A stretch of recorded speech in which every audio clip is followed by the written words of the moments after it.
Hello বন্ধুরা, রান্না করতে চলে এলাম। এখন বাজে ঘড়িতে প্রায় 12টা। এই বসালাম আজকে রান্না, যেহেতু আজকে সেরকম কিছু রান্না নেই, মোটামুটি সব হয়েই গেছে। চলো তোমাদের একবার চট করে দেখিয়ে দিই আজকে কি রান্না করি। দেখো, এখানে হচ্ছে পমফ্রেট মাছ ভাজা, এই যে এখানে ভাত ফুটছে টক করে একদম।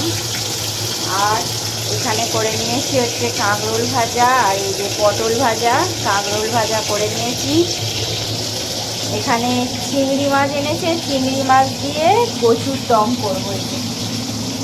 চিংড়ি মাছ দিয়ে কচুর দম, আর পমফ্রেট মাছটা এমনি ঝাল করবো। এই যে দেখতে পাচ্ছ তোমরা,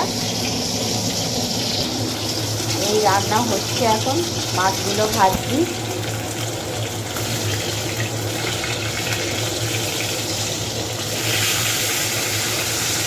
এক পিসটা ভাজা হয়ে গেছে, এক পিসটা উল্টে দিলাম।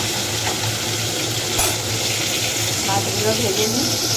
আর আজকে আবার মেঘলা মেঘলা হয়ে আছে ওয়েদারটা, জানি না বৃষ্টি হবে কি না, বুঝতে পারছি না।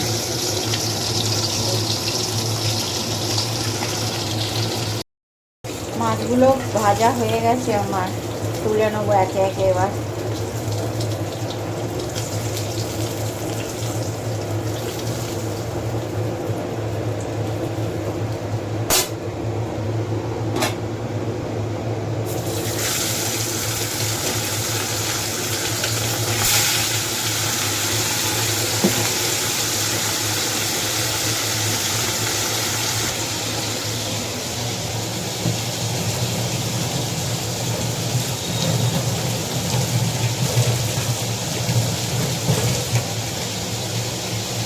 চলো মাছগুলো একে একে ভেজে নিই, তারপর আবার